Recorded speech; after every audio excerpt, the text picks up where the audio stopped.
Deus, a buzina tocai, Jesus em breve virá. A todo mundo a mensagem levai, Jesus em breve virá. Apresentamos o programa da Voz da Profecia, uma mensagem de fé e esperança que anuncia a volta do Senhor. Há o Jardim do Éden no Gênesis, o primeiro livro do Velho Testamento, e há o Jardim do Getsemane em São Mateus, o primeiro livro do Novo Testamento. O Jardim do Éden foi plantado por Deus, o Getsemane pelo homem. No Jardim do Éden, o primeiro Adão foi o primeiro pecador, e no Getsemane, o último Adão foi o primeiro e único Salvador. No primeiro jardim, Deus prometeu o Salvador. No segundo, o Salvador se revelou como Filho de Deus. No Jardim do Éden, Adão, o Filho de Deus por criação, rebelou-se contra Deus. No Jardim do Getsemane, Jesus, o Filho do Homem por encarnação, submeteu-se a Deus. No Jardim do Éden, o primeiro Adão culpou a Deus por sua queda. No Jardim do Getsemane, o último Adão orou por nós todos. No primeiro jardim foi o primeiro homem expulso para morrer e retornar ao pó. No Jardim do Getsemane, o Salvador foi levado para morrer por todos e voltar ao céu. Anjos de Deus guardavam o antigo Éden com uma espada flamejante para impedir a volta de Adão. No Jardim do Getsemane, apareceu um anjo do céu para fortalecer Jesus na sua agonia. Esses dois jardins são de grande interesse e ligados a eles há muitos outros fatos importantes que têm a ver com o destino do homem. O Getsemane é o jardim onde Jesus orou e chorou por nós. A palavra Getsemane significa lagar de azeite. Esse jardim está situado ao ocidente do Monte das Oliveiras, além do ribeiro de Cedron, perto de Jerusalém e do templo. A esse lugar ia Jesus frequentemente para orar e mesmo para passar a noite, pois ele não tinha moradia própria. Os discípulos conheciam bem o local. Em São João 18, esse lugar é chamado jardim, e em algumas traduções, horto. Hoje, a área do jardim é coberta de oliveiras. Algumas das árvores são muito velhas e são tratadas com todo cuidado.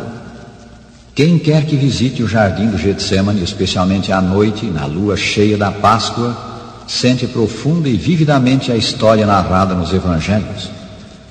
Em São Mateus 26, lemos da última ceia no cenáculo.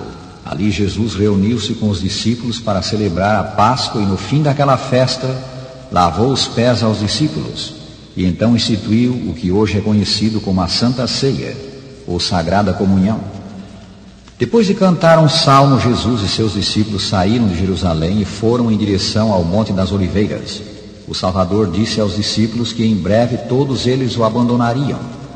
São Pedro não concordou com a declaração e disse que, embora todos os outros o deixassem, ele jamais o faria.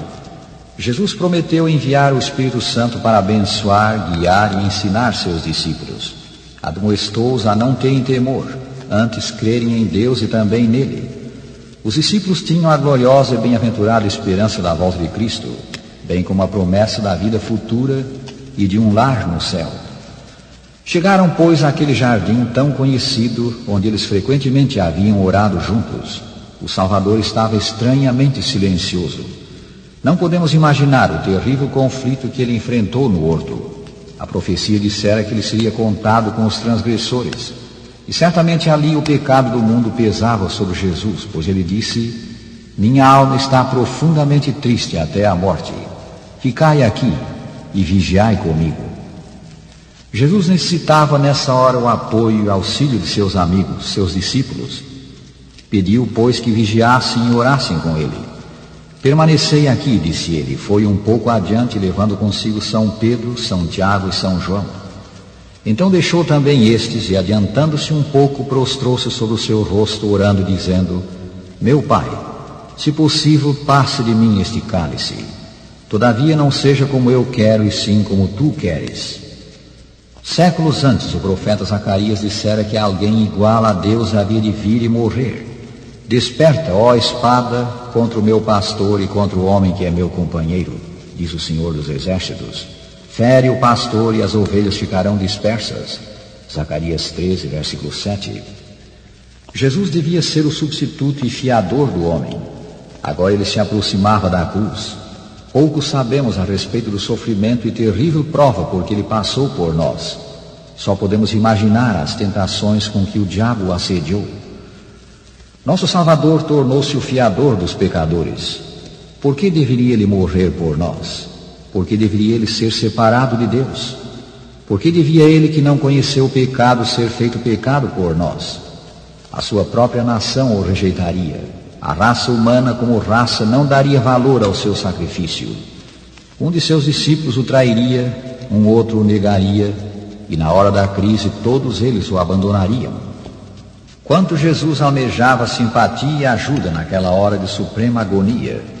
Levantando-se, ele foi ter com os discípulos, desejando palavras de ânimo daqueles a quem tantas vezes ajudara e confortara, mas eles dormiam. São Pedro, que tinha declarado estar pronto a permanecer ao lado de Cristo até a morte, dormia. São João, o discípulo amado que se reclinara no Mestre durante a última ceia, dormia. Todos dormiam quando suas orações deviam ter se misturado com a de seu Mestre.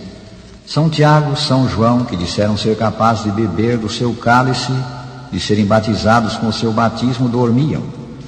Podemos, disseram eles, podemos suportar a prova que sobrevirá.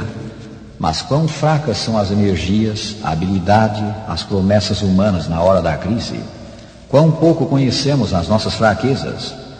Dirigindo-se a São Pedro, Jesus disse: Simão, tu dormes, não pudeste vigiar nem uma hora. Vigiai e orai para que não entreis em tentação. O espírito, na verdade, está pronto, mas a carne é fraca. Jesus compreendeu a fraqueza deles. Ela não lhe despertou ira, mas simpatia. O Salvador pensou nas grandes provas que lhe sobreviriam. Mesmo em sua grande agonia, ele procurou confortá-los. Com passos cambaleantes, Jesus voltou ao lugar de oração. Desta vez o seu sofrimento era ainda maior. Estando em agonia, orava mais intensamente. E aconteceu que o seu suor se tornou como gotas de sangue caindo sobre a terra. Ainda assim orava: Meu Pai, faça-se a tua vontade. Pela segunda vez, Jesus voltou aos discípulos, de novo os encontrou dormindo. Deve ter sido então, ao despertarem os discípulos e olharem para ele, que começou a cumprir-se a profecia, como pasmaram muitos à vista dele, pois o seu aspecto estava muito desfigurado, mais do que de outro qualquer, e a sua aparência mais do que a dos outros filhos dos homens. Isaías 52, versículo 14.